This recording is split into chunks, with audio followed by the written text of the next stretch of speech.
Hello everyone, welcome back to my channel. This is Natalie with Natalie's Closet, and I will be right back with a field trip, some information on merino wool, as well as letting you know what my New Year's resolutions are, and I think that may be it. But we'll be back in a sec.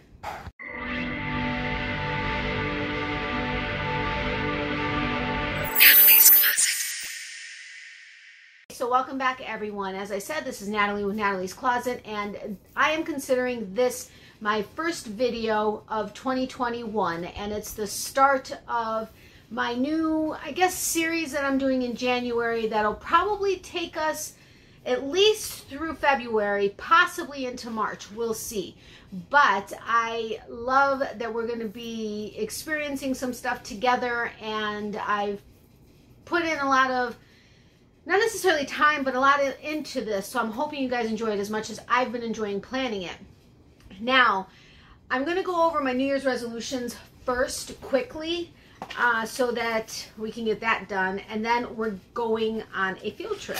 But I'll go over where we're going, what we're doing, etc. in just a second. So anyway, New Year's resolutions. One is a personal resolution, and that is exercising. And I think I mentioned it on one of my videos where I was going to have you guys hold us accountable, my mom and I, in our plan to want to exercise, like do an intentional exercise of some kind at least once a week.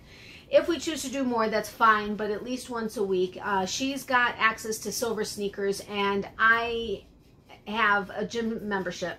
So we're planning out, we're trying to see, because right now things are kind of weird still, and trying to figure out when the gym is open, that kind of thing, and then to plan something. But even if we do something at home, that's something homemade is fine also, but at least once a week we're wanting to do something intentional for exercise for this year. So feel free to hold us accountable, ask us, you know, on a Monday to see if the previous week we did what we were supposed to do.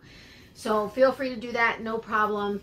I'm including my mom in that, but I think she said she was fine with that. So anyway, so other New Year's resolutions for my channel: staying consistent no matter what. Unless obviously something major happens, I am planning on staying consistent with my videos, the 3 a week, Monday, Wednesday, Friday, and my live on Tuesday evenings. If I add something, that's fine.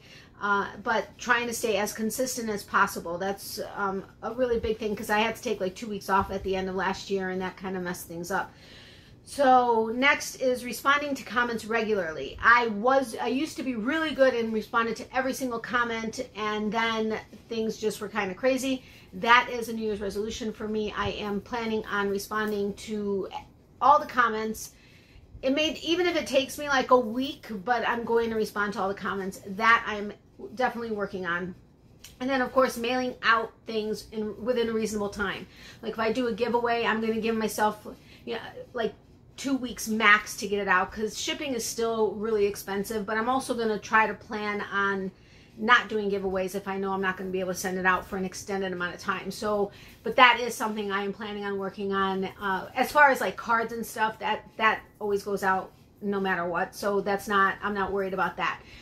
But that was something that got a little bit hard at the end of last year, the last few months, because of expenses that came up, medical, etc. But that is something I'm definitely excited. It's not, I don't want to be unfair to you guys who are excited about receiving something. So I'm being real. I'm ripping the Band-Aid off and just admitting the stuff that I haven't been doing and that I'm planning on working on. And then the last one, I mean, there's always going to be stuff I'm going to be working on, but these are like the top ones that I'm really going to be focusing on. New content as I come up with it. Like right now I'm doing the Mondays and Wednesdays, and then going from there, but always trying to stay new and fresh and bringing you guys things that I think you're going to enjoy and want to come back and watch, because that's kind of important. Why else have a channel, right?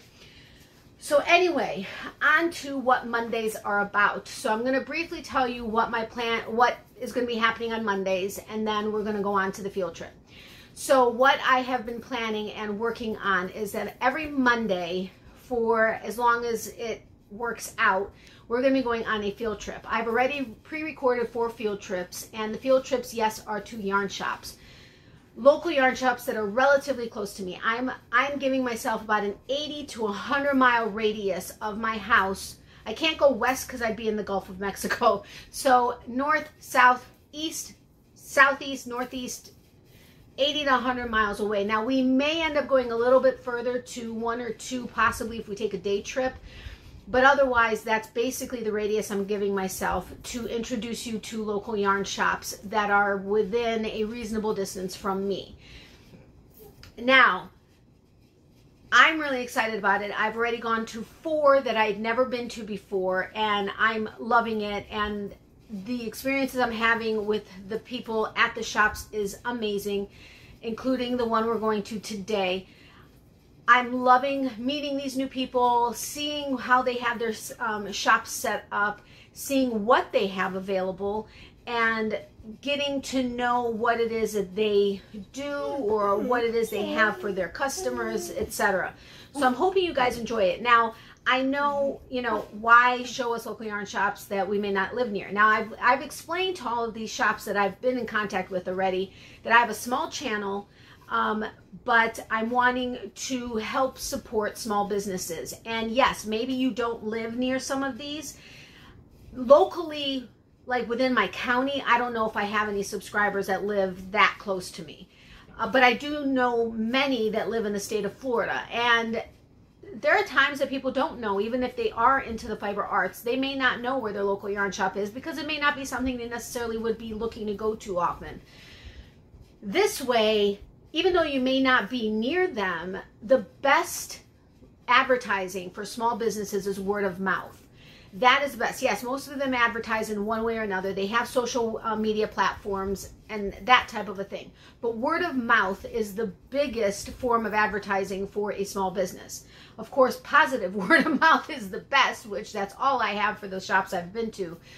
But even if you can't get there physically, word of mouth is amazing. You may know either family, friends, or coworkers, or friends of coworkers that live in some of these areas. You can let them know about it, or you can have them see my video and decide if they want to reach out or go there, and then they may know people. Even if they're not near it, they may know people, and the word of mouth can spread, and it's a snowball effect. I tell 5 people, those 5 people tell 5 people, and there you go. You just keep going. So that's what I'm hoping to do, because right now in this day and age, small businesses are really hurting.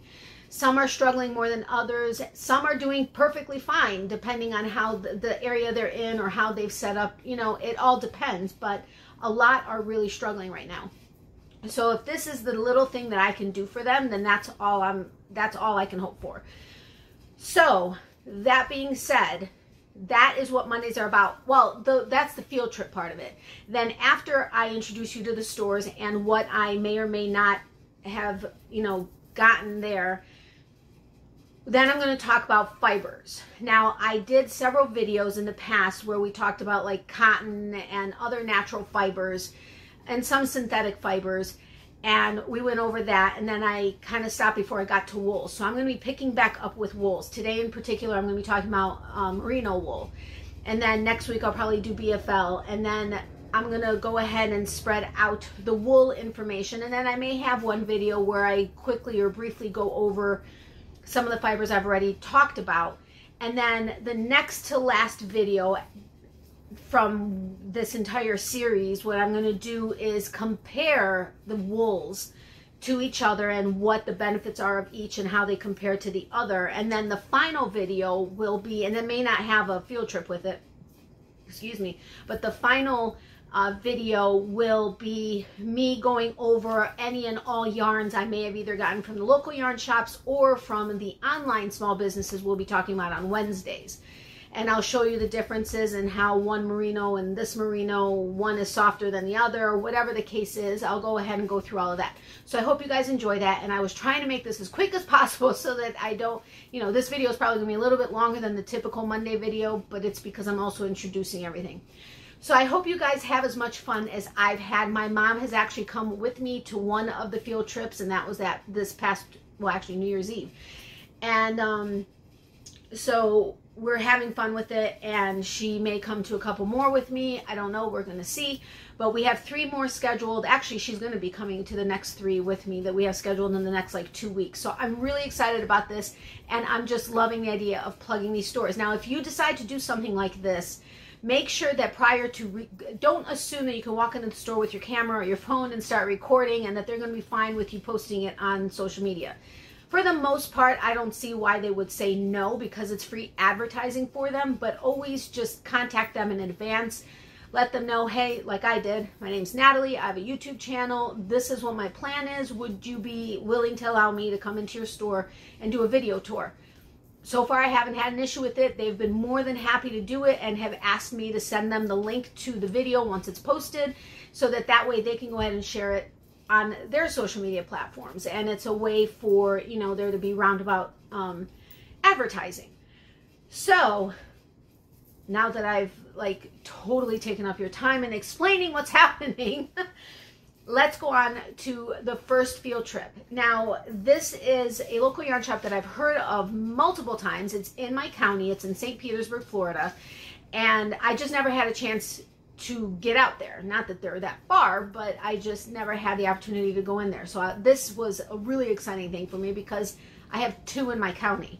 I mean, that's incredible. So this place is called Stash, a Place for Yarn, and they are in a house. So I love small businesses that are in houses. I don't know why, I can't explain it, but I just feel like it's a very homey thing.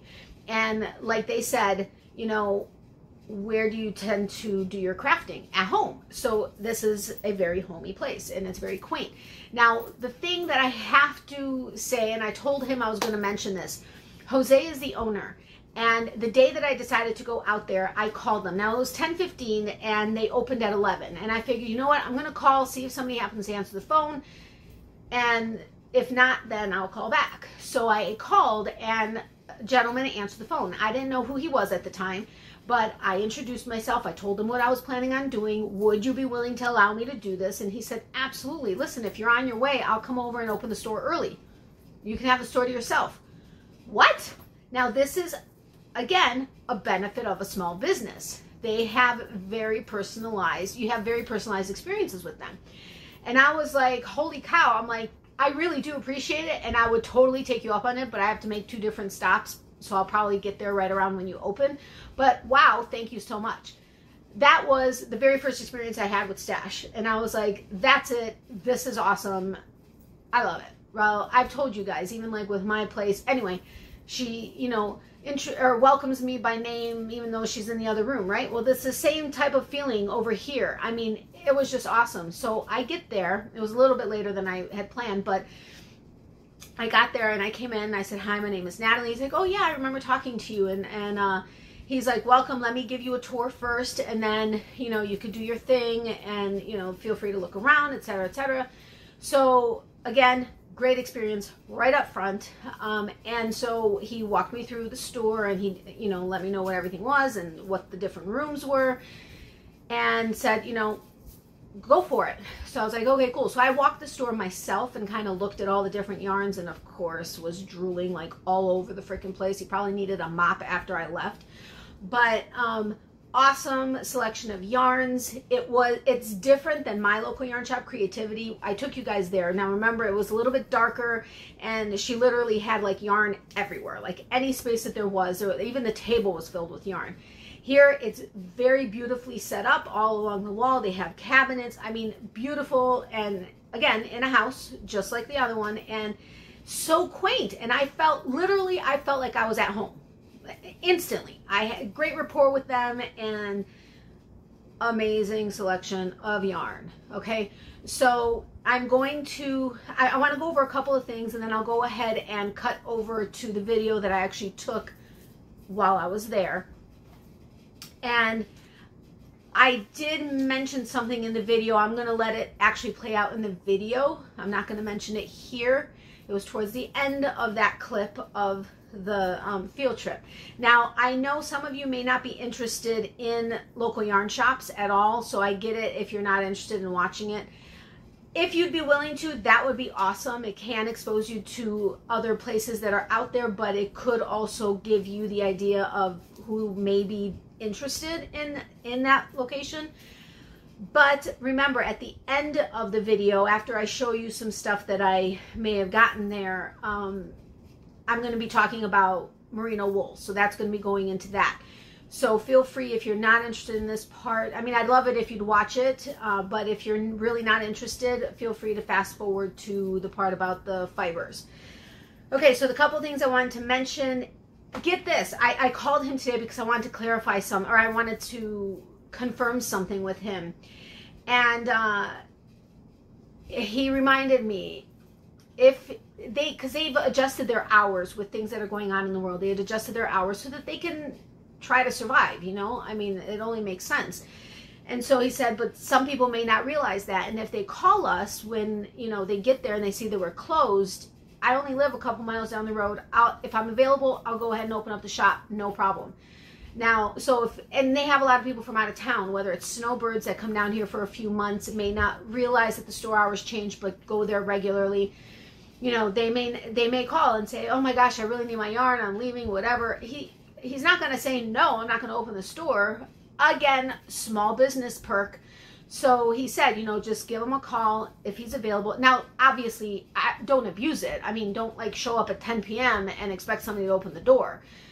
But if it's around the time that, you know, they would typically be open, or if it is a day that they're not open normally, you know, if you really need to get in because there's no other time, I'm sure if you call, you may be able to schedule something. But I'm just giving that heads up because he did mention that, you know, if I'm not there, call me, and if I'm available, I will get there.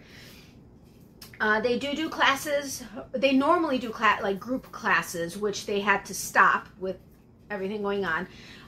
But they are doing one-on-one classes. They actually have quite a few one-on-one classes that are going on. And once a couple of spikes that have happened kind of calm down, they're going to go back to the group classes. But that is available, so, you know, check out. I will of course have the link to their shop in the description box below, so check that out, and or call up there and ask them, you know, what they have available.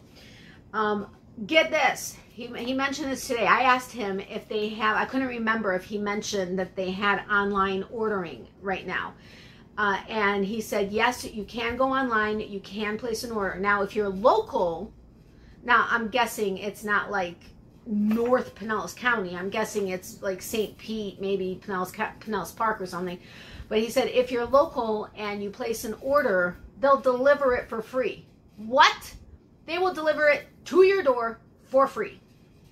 Now, you tell me where you're going to get that. Small business. I couldn't believe I was on the phone with him, so he didn't see it, but my jaw dropped, and I was like, wow, awesome. So anyway, they also have curbside pickup. They will ship domestically and to Canada. Now, domestically, they have a $5 flat rate shipping charge. I'm not sure if for Canada, I'm guessing Canada would be actual shipping. Don't quote me on that. I actually forgot to ask that particular detail, but it's $5 flat rate shipping domestically within the United States if you were to place an order online. Any orders over $100 will be free shipping. So that's awesome too. So if you see something there that you haven't seen at your local yarn shop, or something, you know, just sparks your fancy, is that the term? Anyway, you can order it online and have it sent even if, you know, you don't live anywhere near them. And that's awesome. And free shipping over $100, and $5 flat rate shipping for anything under $100. I think that's reasonable. Very reasonable. Plus amazing customer service. I'm telling you, amazing customer service, and so ridiculously knowledgeable about everything. I'm not kidding. All right, so now I'm going to go ahead and cut over, and now you'll see the actual tour of the location. I think I introduce myself outside and then start from outside and go in. I think that's what I did with this one. So enjoy that video, and I will be back afterwards to show you a couple of things. Yeah. And then we'll go over merino wool. All right, I'll see you guys in a sec. Okay, so as I said, this is Natalie with Natalie's Closet, and today we are taking a tour of Stash, a Place for Yarn. It's a local yarn shop that's in St. Petersburg, Florida. Not too far from my house. Probably with traffic about a 30-minute drive, roughly. Not bad. My glasses are fogging up. Sorry for the traffic. They are on a relatively busy street. But I wanted to go ahead. This is the first store out of the series that I'm going to be doing in Mondays of local yarn shops. And I had to check this place out. I've heard about it several times, and it's so not far from home. So I was like, okay, I'm going to go ahead, and this is the first place we're going to start with. So they said no problem at all whatsoever for me to do a video tour inside. He already gave me a tour of the house. It is a house that they are in, which of course, where do you, like she said, where do you crochet? You crochet at home. So having a yarn shop in a house is awesome. I love small businesses that have their, you know, their businesses in a house. Again, sorry for the traffic. I hope you guys can hear me. I'm trying to yell a little. But anyway, so we're going to go inside. I'm going to give you a shot of the front. So hold on a second. Oops, sorry. This is, oh geez, the sun is in my eyes. This is the house, which is just so quaint. It's seriously so quaint. And he's like, don't worry, take a picture of us, we'll smile, we'll be nice and friendly. They are open. This is significantly smaller than my, as far as, maybe not square footage, but as far as like amount of yarn. Here, let me go over again. So it is a bit different than my local yarn shop Creativity, but it is so quaint and so amazingly gorgeous with yarn. I have found so many I want. It's not funny. I mean, like, seriously, people. And they support a lot of local artists, you know, dyers and stuff, which I think is awesome. But we are going to go ahead and go in now. And yeah, I hope you guys enjoy the tour. All right, hold on just a second. Let me flip you over. All right, so we're going to, ouch. Okay, it's going to take me just a little second to get up the stairs. Alright, so this is the main room as you walk into the house, which is awesome. This is a side room over here. We'll start here. This is some Simplicity yarn. I love this brand. This one, I think, these are, I think, worsted weights. But, oops, sorry, I guess would be good at looking at what I'm looking at. Merino acrylic nylon. And these are $8 a piece, but which is, you know, not bad. But 107 meters. Look at this color though. Is that not gorgeous? I think it's coming out. It's actually more, I can't quite tell if it's more purple or blue right now. I'm looking at it through the camera. But anyway, so some wool washes. This is where they're, you know, they've got some sales running on some stuff. Ooh, let's see these tags. These are cool. They're like, I think they're leather, but look, it's got a sheep. Very cool. Now they do knit primarily in here. They have actually like a knitting room that on Tuesdays people could come in and just hang out and knit if they want. Right now they're doing it all by Zoom though, because, you know, everything that's going on. But you can come in here if you have like a problem with something, and they'll help you with it. And then, I mean, they do that for free. Like if you're doing it and they're just walking you along. Look at this. You guys remember I did this in the giveaway, but this is 50% off. I may have to get a couple of either that color or that color. Is that not stunning? I love Barocco. You guys know that. But if you like have a bigger project or you have them do it, you know, there would be a smaller charge, or a small charge. But anyway, look at all this amazing yarn. Some of this is, well, like that's a chunky up there. It's really soft. It's beautiful. It's Hayfield, and I actually bought a Hayfield from Snufflebean Yarn in the UK. But this is really, I love this colorway. Isn't that gorgeous? I think this is thicker than a worsted. I think it's a chunky. And then you've got the patter cake, and the cakes over here, which are cool, and other stuff. They've got finished items as well. And then here they've got some notions. Let's see if there's anything I desperately need. I don't think so. I mean, do I really desperately need anything? Ooh, they've got beads. You see that up here? You got some beads. And here they've got some needles. I love that top right there. It's awesome. And here, I didn't really see. Oh, you got to check this out, guys. This is some soft. This feels not quite like as soft as like rabbit fur would be, but it's so beautiful. Caribou. It's by Hiku. But this stuff is awesome. It's nylon, 100% nylon. But I wanted to show you something, and now I can't remember what it was. Look at this. Isn't this beautiful? But I think this is lace weight. But it's Malabrigo. They do have a bunch of Malabrigo. Like this right here is Barocco. I think some Malabrigo. Nope, I think this is all Barocco. But look at this. Isn't that pretty? That's lace weight. I mean, it's got the fuzzy, but this is so pretty. The $12, yeah. So this is the back hallway over here. This is a restroom right here. And then this is their classroom, which I don't think it looks like they're set up for virtual classrooms right now. Or maybe that's not, I don't know what that is. Actually, oh no, that's a steamer. So anyway, this is their classroom where they would teach. And look, Leanne, if you're watching, blocking mats. Yeah, I know, maybe I should get them to do my blocking. I know, I'm a heathen for not wanting to block my stuff. Anyway, look at that. I think that's a pretty bag right there. Isn't that pretty? Anyway, so this is Jose and Debbie. Both owners? I know Jose, are you both owners? Not an owner, but Jose owns this awesome shop. Look at this fireplace. Isn't that so inviting? Except no fire, which is good with yarn. Oh, but sparkly. Look at the sparkly. I'm all about sparkle. They all know it. Look at the sparkle on here. Isn't that gorgeous? Okay, so anyway, check this out. I think I'm in trouble, people. Look at that. It's self-striping, and it's unique fingering, hand-dyed self-striping, extra fine merino. It's earth yarns, and I guess for every hank that it's knit one, plant one. So for every hank that's purchased, they plant a tree in Africa, which I think is kind of cool. There's 435 yards, again, fingering weight, extra fine superwash merino. But is that not amazing? There was another color I saw. Oh, guys, look at this. Look at that. Isn't that beautiful? That's, I think, that right there. That's a beautiful shawl, actually. And this is really soft. Wasn't sure if it would be, but look at this pink. I mean, yes, it's not quite, okay, it's not quite that hot pink, but it is beautifully hot pink.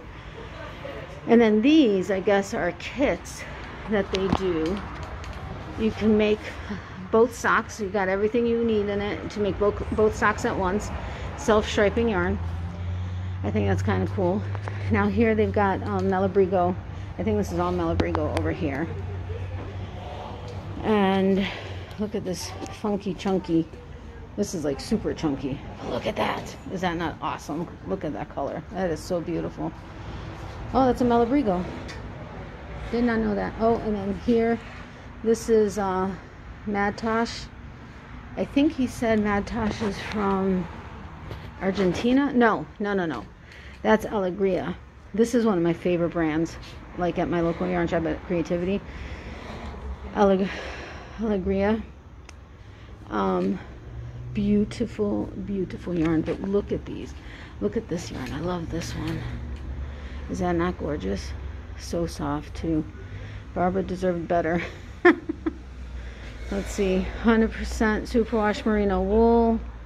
420 yards. Stunning. Is that not gorgeous? And it's coming out pretty true to color. But look at those. I mean, look at all this color. I love it. And they started getting in kits also, which I thought was cool. Look at that little guy sweater. Or little girl sweater, I should say. I don't know. Whichever. Let's see if this is how soft this is. Haiku fingering sock. This is beautiful. Nice and soft. Anyway, so today on the rest of the video, I'm going to be talking about superwash merino. Okay, so these are some local. Well, actually, one of them I think moved. But this brand over here, I think it's Sunshine, yeah. Sunshine Dye Works. Dyeing the yarn put them through college. And so they still continue to support them even though they're, you know, out of college and stuff. But they still support them. But look at those colors. Look at that one. Is that not awesome? Look at that up there. Incredible. Is this not beautiful? Okay, it's coming out like neon pink in the camera, but let's see. Trying to find Deerfield Beach, Florida, but I'm trying to find the stats. 75% superwash merino, 25% nylon, sunny, sock weight 400 yards. That is so beautiful. And then, sorry if I'm breathing hard, guys. May fibers. I forget where these guys are from. Blair 8515, 400 grams. Beautiful. I like that green. I'm hot. We got the windows open. And back there they have a kitchen. Here is Fiber Seed. I think this is the one that actually moved. They were local here, but they moved. These are some beautiful yarns. Pretty soft. I mean, they're squishy soft more than like buttery soft. You know what I mean? You know what I mean. You guys know me enough to know what I mean. This is pretty. This is really soft. Let's check this one out. Sprout DK, washable, American merino wool with 10% nylon, 250 yards. That's really pretty. I really like that. It's not normally my colors, but I like that one too. That one's pretty cool. Anyway, there's a cowl right there. More Malabrigo. They seem to have a lot of Malabrigo in here. Ooh, Daisy. I think Creativity carries Daisy also. Knit 1, crochet 2, 38% linen, 32% silk, 30% hemp. This isn't, I guess it's scarfable, but it is a little bit more rough, but it is beautiful. I mean, if you actually look at this color, this one I like. Look at it up close. You see how beautiful that is? Oh, gorgeous. Gorgeous. I am in love. In love. And Camel Barocco. Here's a scarf. Let's see what's over here in this corner. Oh, some books. Pretty cool. Ooh, what are these? Oh, scarf phone. Yeah, you know what I'm talking about, right? And then placekeeper stitch markers. You know, but those are not, they don't open, so those are strictly for knitting. Beautiful little Christmas tree. So the room over here is where I said they do the sorry, it didn't focus. That's where they do like where they just sit back and like knit and just hang out. Well, before everything happened. Now they do everything via Zoom, but I just love those stockings. And of course, Tampa Bay Rays, Lightning right there. That's a pretty shawl. But anyway, so I am going to go ahead and check out some of this stuff and see how much trouble I can stay out of. Isn't this cool? That one's cool. This one is really pretty too. That one's really pretty. I actually like this one a lot too. Darn. Oh, look, there's a snowman. I think he covers a water bottle. Oh, how cool is that? So cool. Anyway, let me know what you think. Let me know if there's a favorite something that you guys really like. And because you never know, January I'm doing stuff different, right? A little bit. I'm gonna go this way. Sorry, I'm really hot. We're doing things a little bit different come January. So when I ask you guys if you like something, which is your favorite, you may want to answer, because you never know. I may just decide to having you see everything behind me also. I may just pick a video on maybe a Monday when I'm talking about stuff and do a random drawing of some kind and just surprise.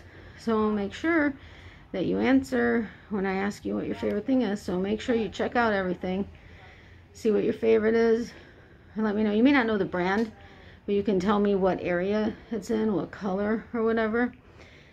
Yeah, so I will be back with some info on, I think I'm going to do superwash merino today.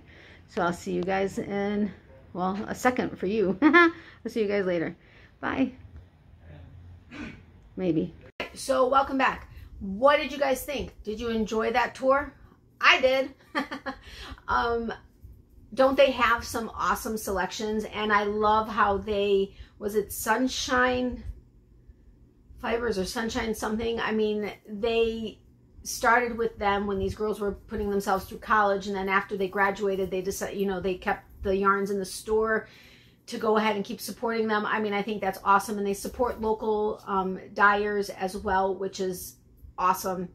I know I'm saying awesome a lot. Sorry about that. Anyway, I hope you enjoyed the tour. And I would, if you actually watched it from start to finish, you know what I'm talking about at the end, towards the end that I mentioned. So let me know what you enjoyed the most, or if anything caught your attention, or something that, if you have any questions or want clarity on something, let me know and I will find out the information and I will get back to you with it. But let me go over some stuff that, now what I was trying to do with this particular series is, when I knew what day I was going to talk about what yarn, I was trying to look for that type of yarn specifically in the shop to show you and talk about it on the tour. But other than superwash merino or merino wool, that's not superwash, I really didn't run across a ton of other wools, not even BFL. I have not once seen BFL in the 4 shops that I went across. I don't even think I've seen it at my local yarn shop. I did see Highland wool at one of the shops, and I honestly, I think that was really, other than it just saying wool, like not specifically distinguishing between what wool it was, just saying wool, other than just wool, I haven't seen anything other than superwash merino and merino. I am going to do more. I'm going to try better to actually ask. I mean, I did ask and really there wasn't much, but I am, in the next couple of places that I go to, I am specifically going to look for, I'm going to scope out and see, but it's really, I'm guessing because we're in Florida, there's really no need for like Icelandic wool or some of the other heavier wools that are designed for heavy warmth. Maybe in northern states or colder climates, that would be more readily available. I don't know, but I am going to try better to look for that. But today we're talking about merino wool, so it doesn't matter because merino and superwash merino are like everywhere. Honestly, it's mostly superwash merino, but let me show you a couple of things that I found awesome. But this is, look at this.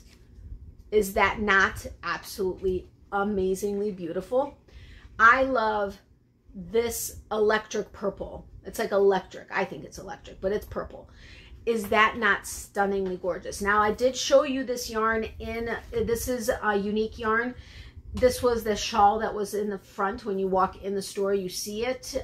They made it with black in it. This isn't the same colorway, but this is the self-striping yarn that they used.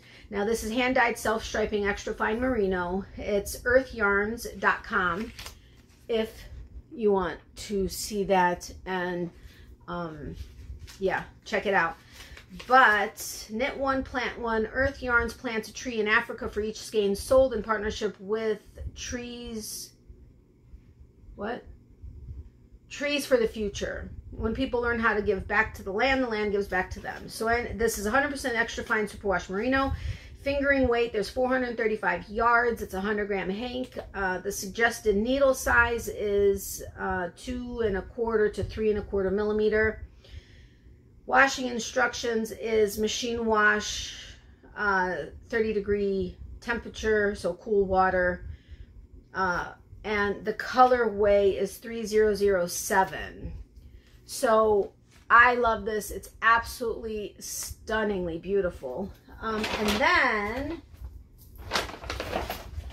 this one, Mad Tosh, hand-dyed yarns. This is Lay, L-A-I.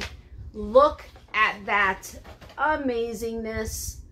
Do you see how bright that is? Now it's coming out, it's actually almost a little bit more fuchsia, not really fuchsia, than like a pure pink, but it is bright. It's, yeah, here it's about the right brightness. Here it's a little bit brighter, but is that not stunning? I mean, this is such stunning work. Tosh Merino Light, it's 100% superwash merino wool, fingering weight, 420 yards. Suggested needle size is 2 1/4 to 7 3/4 millimeter. Oh, it does have crochet. So a hook, B1 to E4, which is 2 1/4 to 3.5 millimeter hook. It is super fine. It's a number 1. And please take care and use a gentle cleanser designed for wool garments. Each hand-dyed skein is unique. Alternate skeins every 2 rows if using more than one. Personally, this is dyed by hand in Texas from wool ethically sourced in South Africa. So it's www.madelinetosh.com. But beautifully soft. This is so soft. Oh, so soft. I love it. But anyway, gorgeous. Would love to know what you guys think. Actually, no, I was thinking the pink in here would, but no, I wouldn't anyway because they feel totally different. And when I use more than one hank in a project, I don't alternate. I don't. I use the full hank through and then go to the next hank. And it's just a person. It's not because I'm lazy and don't want to switch it every 2 rows or every 5 rows or every whatever rows.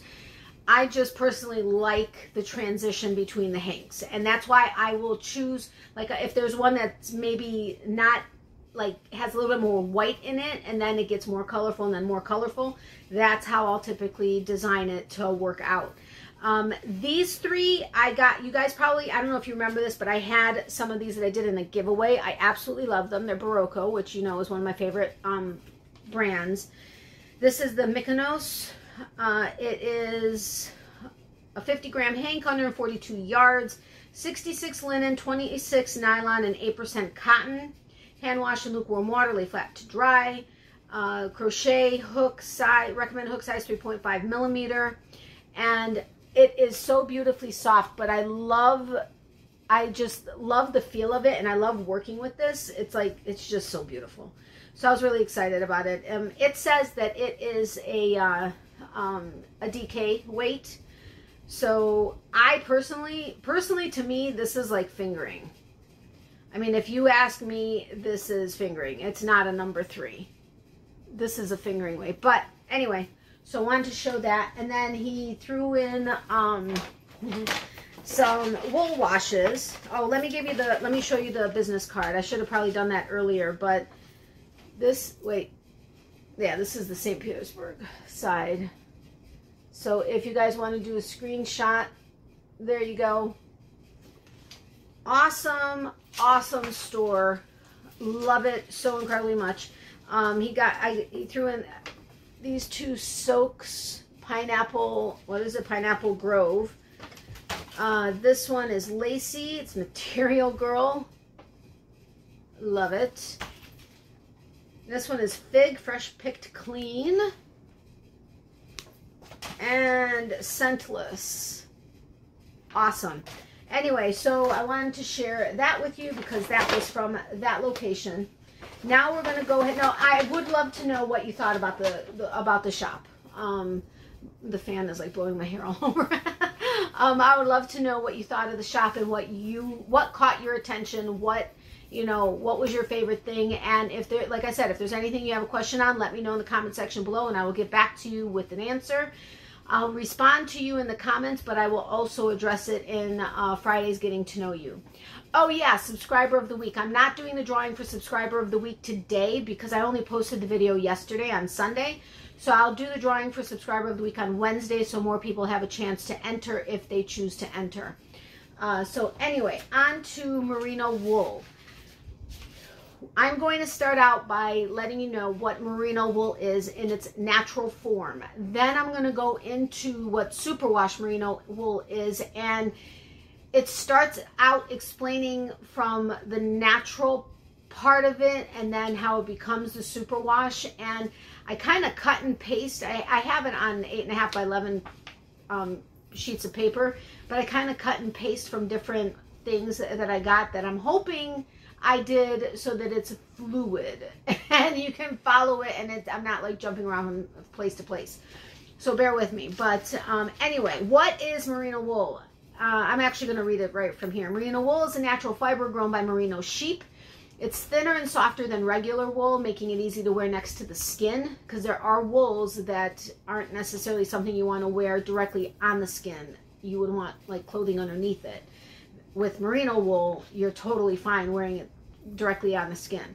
When you wear wool next to skin, a lot of benefits come with it. Choosing to work with merino wool, a lot of people choose to work with merino wool because it's pretty basically perfect for every adventure, regardless of season, which is nice. Each fiber naturally helps regulate body temperature, transports sweat away as a vapor, and cancels out odors. And the source that I got this from has tested that.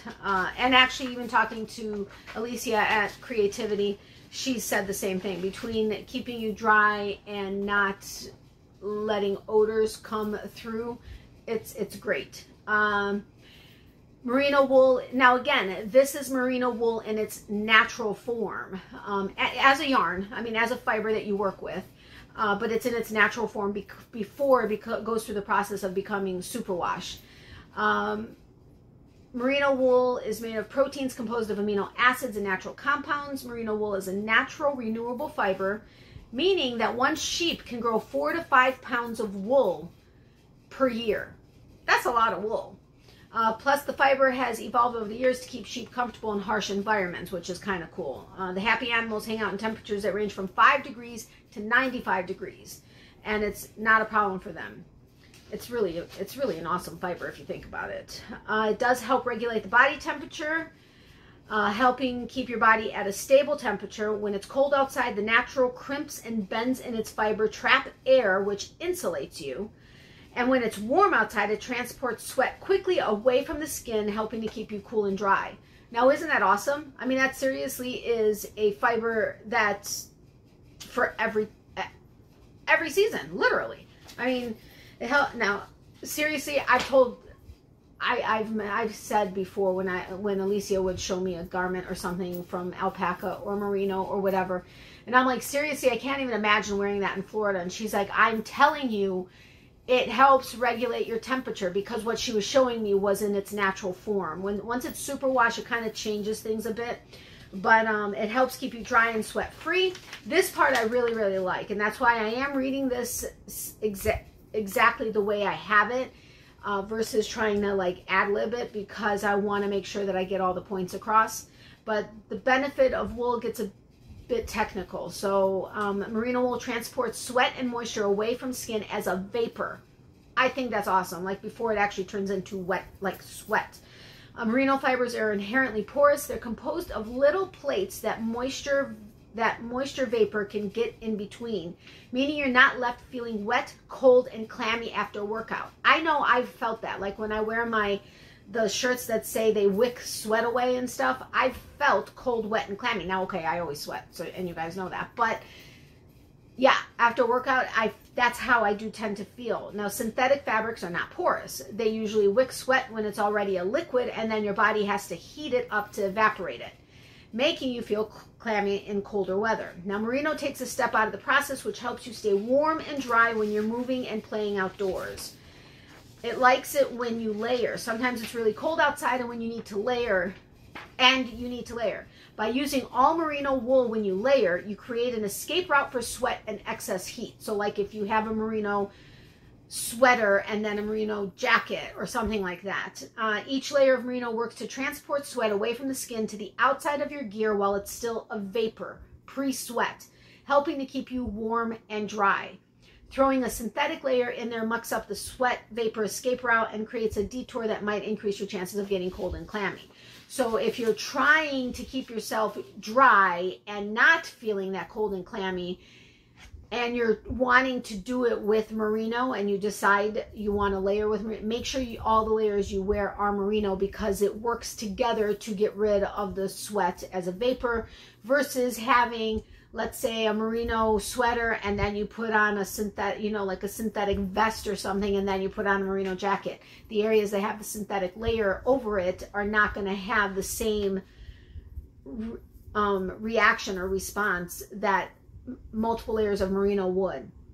It does resist odor, which is another awesome benefit. Merino wool is unique in that it absorbs odor caused by bacteria, trapping their smell and keeping them from building up, which is where you tend to have the issue. This means you can wear merino wool odor-resistant clothing for longer without having to worry about smelling. I laughed the first time I read that. Merino wool is great for traveling or longer treks when you may not have as much room to pack, so you have less chances to change. Wearing merino will help you if you tend to have a lot of body odor. Wearing merino will help you not have to change as often if you're not able to have as many changes of clothing with you, if that makes sense. And it's soft. What is merino wool better at than traditional wool? It's super fine and soft. A single merino wool fiber is 1/3 the diameter of a human hair. What? I mean, seriously. It's so fine, actually, that when it brushes up against skin, it bends out of the way. It can't be prickly like other wool fibers because it can't stand up to the weight of itself. So it's soft, really soft. And I really have to say, now, when I have, it's even been hard for me to find just natural merino wool hanks. I normally see more superwash merino hanks, but I will say when I've touched a merino hank versus a superwash merino hank, I feel the difference in it being softer than a superwash. Now, superwash is ridiculously soft also. Some are softer than others. Again, can also depend on the fibers it's mixed with, etc. But it is super soft. And it's biodegradable. Merino wool disappears after about 12 months in the ground. That means that when you're done with your gear, the earth will take back this fibrous protein composed of amino acids, releasing carbon and nutrients back into the soil. It also provides UPF protection.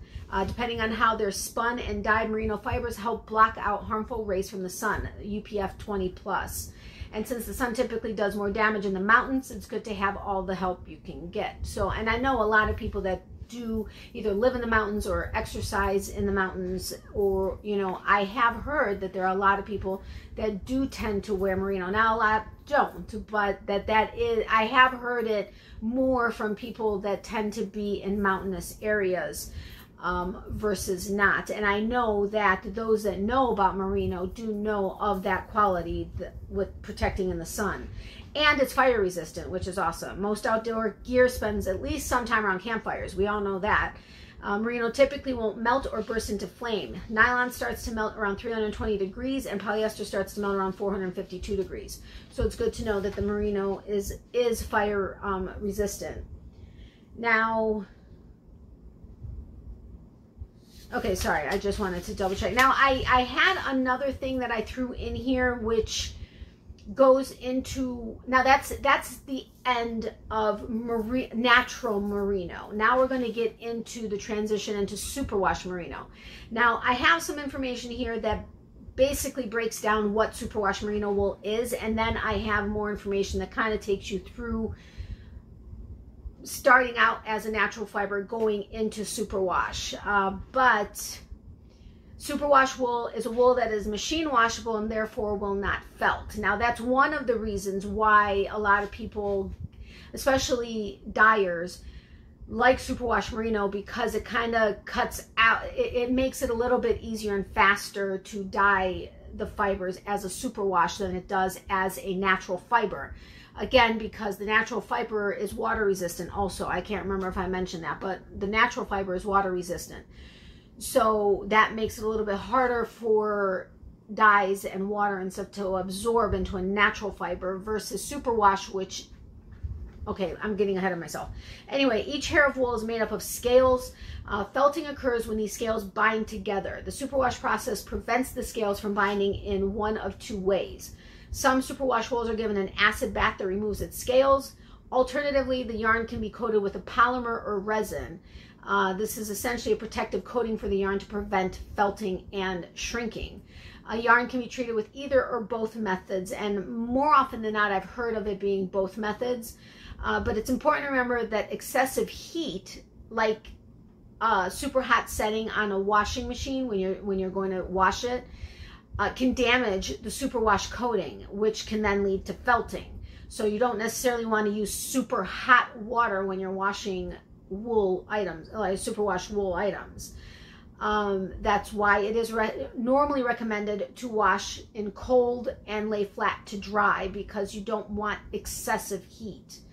Also, keep in mind that superwash wools tend to stretch a little more than normal when it's a natural wool. That's because the scales of the yarn cannot bind together. It's especially important to do a proper gauge swatch with a superwash wool to see how your yarn will stretch, especially if you're needing something to be sized a certain way, because it will work up differently than the natural wool would. Final thing worth noting is that not all washable yarns are superwash. That is because superwash is a patented process. Washable wools that are not superwash may have very different washing instructions, so you want to make sure that you pay attention to the instructions that are on the label. But I found it interesting that the superwash process is actually a patented process. So now I'm going to go into, and I'm hoping you guys really see, I mean, I did the same thing with the synthetic and the other natural fibers that I like to work with, and you guys seem to really enjoy the information, so I'm hoping you are continuing to enjoy it, and I know several of you said you're looking forward to this, so fingers crossed you guys are loving it. I do really want to get oh, what is it called? Come on, Mom, help me out here. That you read from, you guys know, that goes across your screen. Holy cow, it's on the tip of my tongue. I know what it is, but it'll come to me. Anyway, I really would like to get one so that I'm looking at the screen versus looking at paper or my notes. And I will get one down the road. But hold on a second. Nope, this is not what I was wanting to talk about. All right, so I have a sketch that somebody made of what their interpretation of like a strand of superwash or merino wool would look like roughly. If you can, sorry, my fan is blowing. If you can imagine that. Okay, the outer layer are the scales and the inner layer is the core. But you can see it has a scaly outside surrounding an inner core. So these are the actual fibers of merino wool. They are comprised of scales on the outside, and the scaly outside is hydrophobic, meaning it repels water. The inner core is hydrophilic, which means it readily absorbs water. So the hydrophilic core gives the wool its ability to absorb around teleprompter. So sorry. That's what I was trying to think of, a teleprompter. I really want to get a teleprompter, and they have ones that you can connect to your phone or camera. And one day maybe I'll be able to afford it, but I do want to get a teleprompter because it would make things a lot better, because I hate looking down at the paper. That's why I'm holding it like over here so I can like, yeah, anyway, sorry. That was a side note. All right, so the hydrophilic core gives the wool its ability to absorb around 30% of its weight in moisture. That's a lot, without feeling wet. This is because the water remains on the inside, and what you're actually touching is the hydrophobic water repellent outside. So even though the inner core is absorbing up to 30% of its weight in moisture, you're feeling the outside layer, which is water resistant. So you're not feeling that wetness against you. Okay, that's as a natural fiber before it becomes superwashed. Now, this structure also gives wool fiber the ability to transport water. For example, if you're sweating, it can transfer the moisture out from the skin surface, which we talked about before, as a vapor, which is like pre-sweat. All of these characteristics naturally benefit the animals that grow this fiber. Natural wool also dries relatively quickly and does not retain smells. So the sheep can tolerate exposure to light rains and still stay waterproof.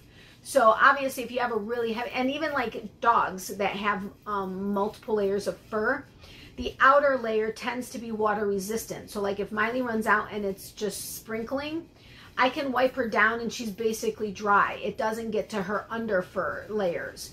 A heavier rain would be different because then they're moving around, shaking the water off and everything, and then it kind of gets everywhere and it takes longer to dry. But that's what, so a sheep a merino, oh my God, I'm like, my head just like started hurting a couple minutes ago. It was like creeping in for the last like couple hours.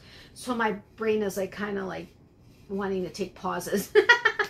But anyway, that's why the sheep, it can lightly rain and the sheep still stay waterproof, which I think is kind of cool. Now the scaly surface of the wool fibers creates a kind of Velcro effect when they rub against each other.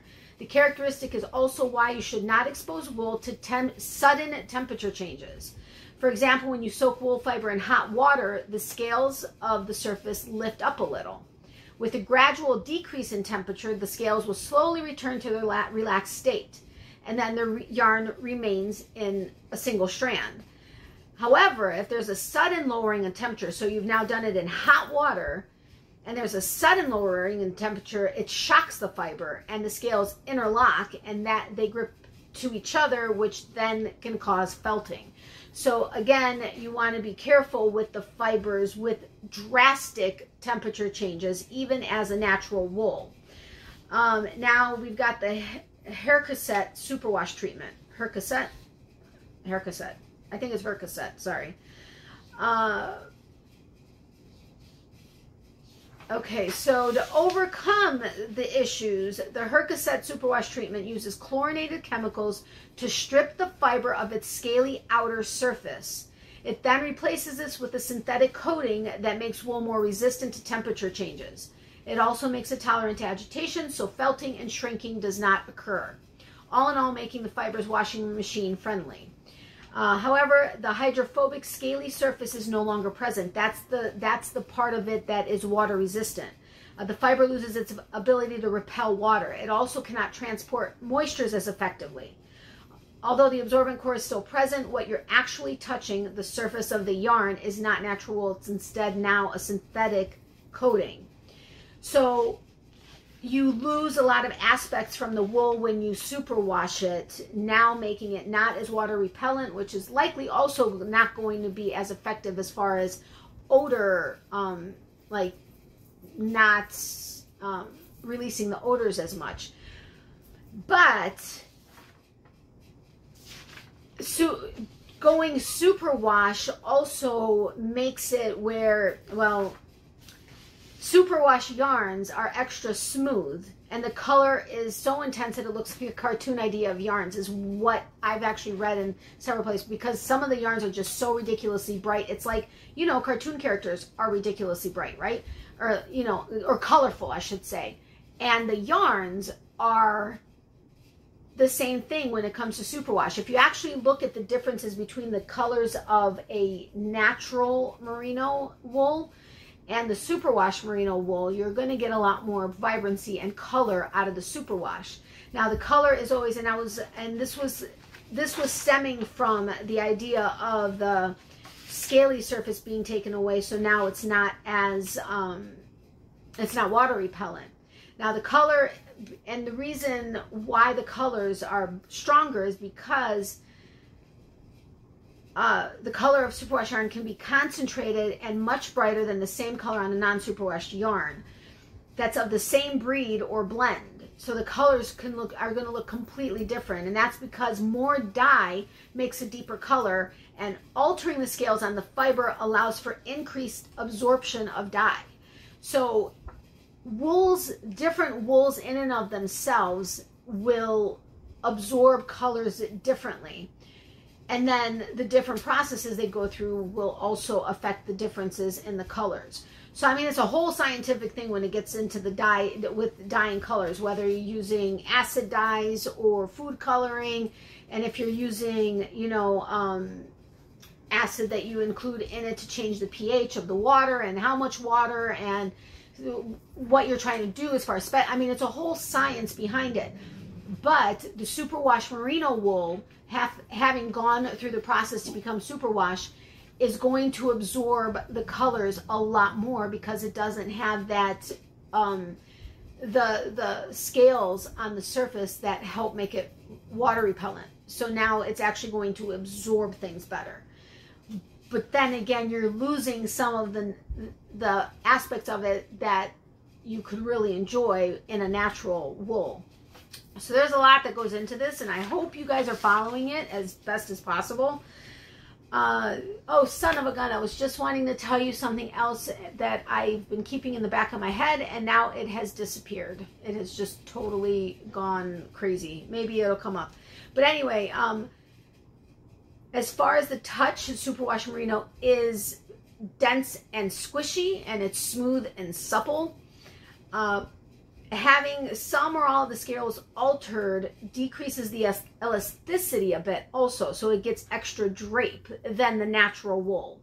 So the natural wool is probably going to be a little bit stiffer. So if you're wanting to do cabling, the natural wool will probably give cabling more distinction, and it'll stand out more than if you use a superwash wool when doing it. Not that you're not going to notice the cabling, but there is a difference, because superwash wool will give you a little bit more drape.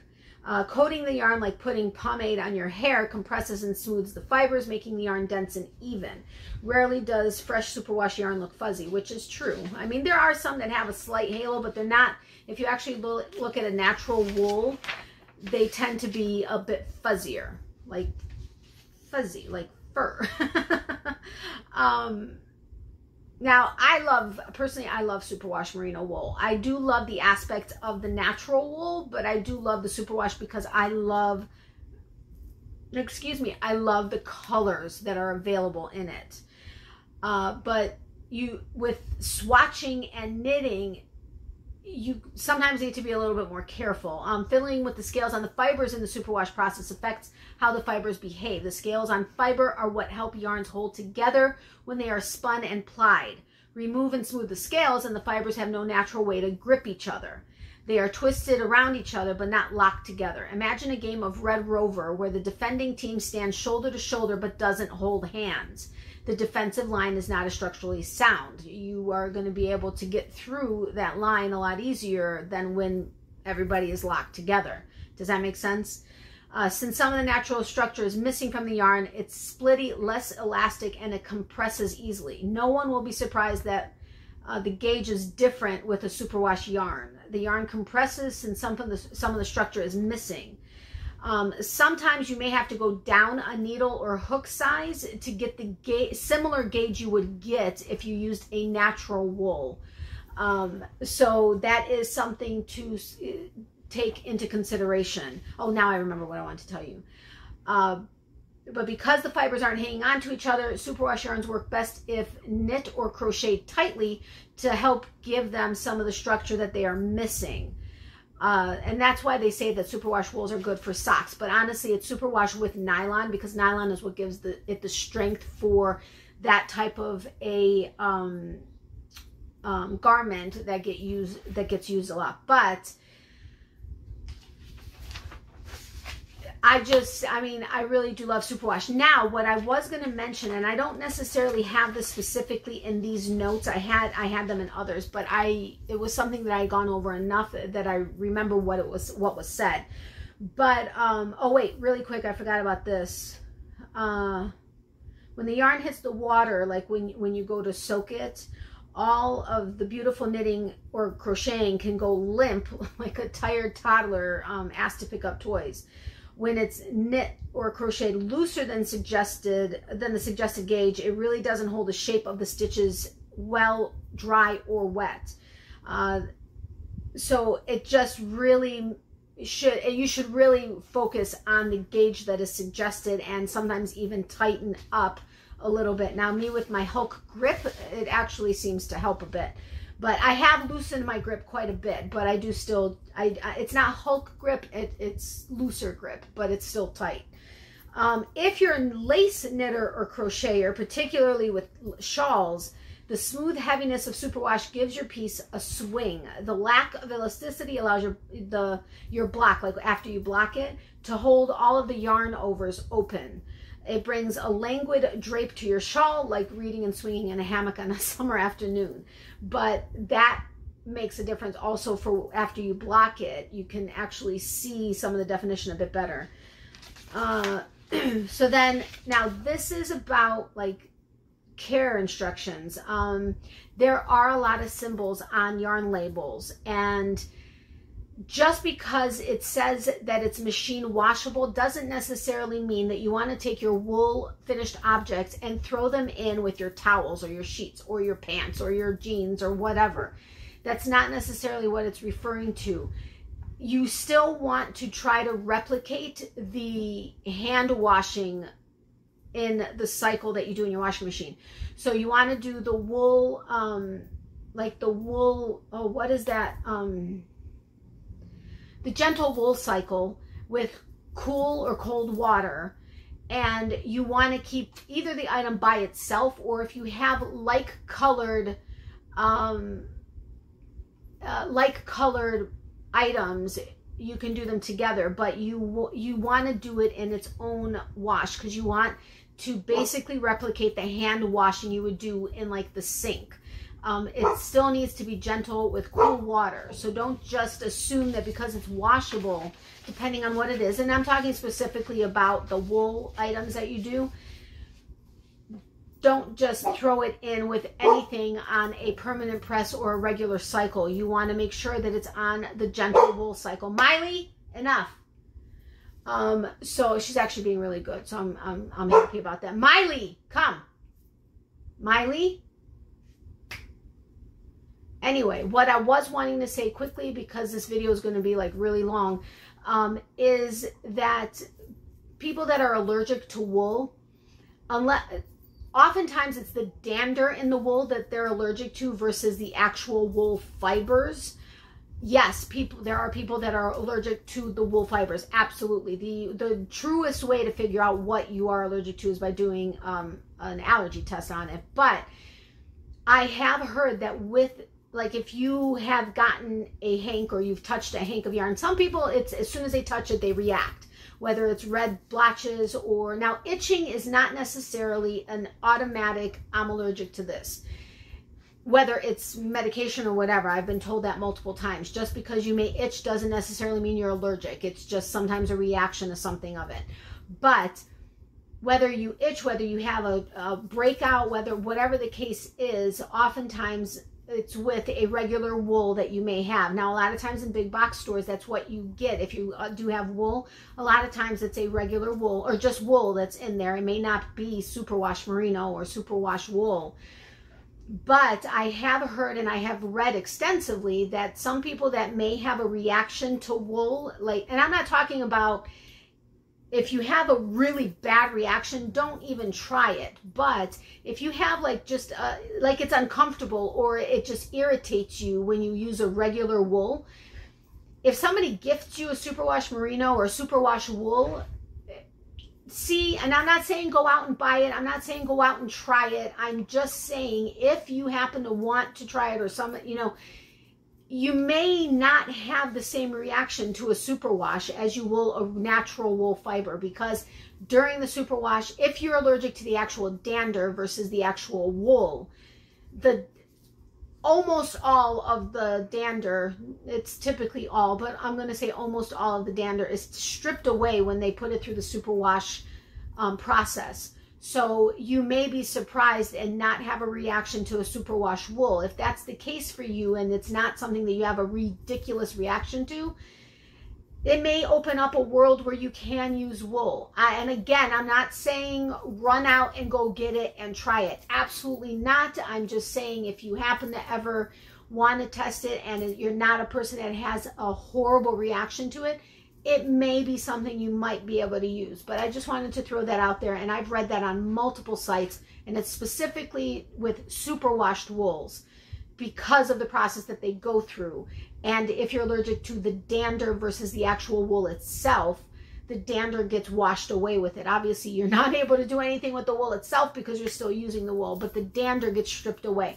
So I just wanted to throw that out there. Again, don't run out and try it. Just a word of, it's just a little bit of information I'm throwing out there. But anyway, I'm going to get going because I know this video has gotten quite long and I don't want it to be ridiculously too long, but I want to give you a bunch of information. Now, this is probably the most information you're going to get on any wool in particular, because superwash wool and merino wool are the bulk of what you're going to find at local yarn shops when it's dealing with wool.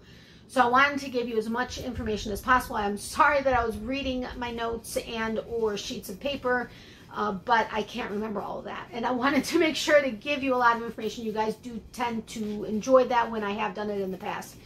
So I hope you enjoyed this video. I'm really hoping you're going to enjoy this series that I'm doing throughout January with the field trips throughout possibly March, or at least part of March. And that you're going to enjoy all of the field trips. I hope you loved Stash. And if you aren't local to them, it would be awesome if you ever, and I'm not saying go out and make phone calls to people all over the place, but if you happen to be talking to somebody and they mention they're in the area, or you know somebody that lives here, you never know. They may not know about it, and it may be something that they can go and check out, or you yourself may have found something or seen something and you want to go ahead and order it on your own. So I hope you enjoyed this video and that you watched it from start to finish. That's awesome. And if you're still here, kudos to you. And if you are new, I would love it if you'd consider hitting the subscribe button down below, as well as the notification bell next to that. Make sure to hit it to all so you get notified anytime I upload a video. My regular video schedule is Monday, Wednesday, Fridays, with a live on Tuesday nights at 9:30 p.m. Eastern. And if you guys would be willing to give this video a thumbs up, as you guys always do, I would love it and appreciate it, as well as comment and share. Thank you so incredibly much, and I'm really excited about this series and having so much fun in preparing for it, and I hope you guys enjoy it. I love you guys dearly. Miley says hi and bye to her peeps. My mom says hello as well. We did upload we will be uploading a video at some point today on our cooking channel also, Natalie and Mom's Kitchen. So if you want to check that out, that would be awesome as well. And remember, for every season, there's a reason to crochet. I will see you guys tomorrow night on my live, 9:30 p.m. Eastern. And yeah, have a wonderful day. I hope your New Year's is going fabulously so far. And I'm excited to have you guys with me on this journey that I am taking around like 100 miles radius of me in Florida. So have a great day. I will see you guys tomorrow. I love you guys dearly. Love, hugs, and prayers to everybody. Extra prayers for those who need it. Thanks for everything, guys. I love you. Bye.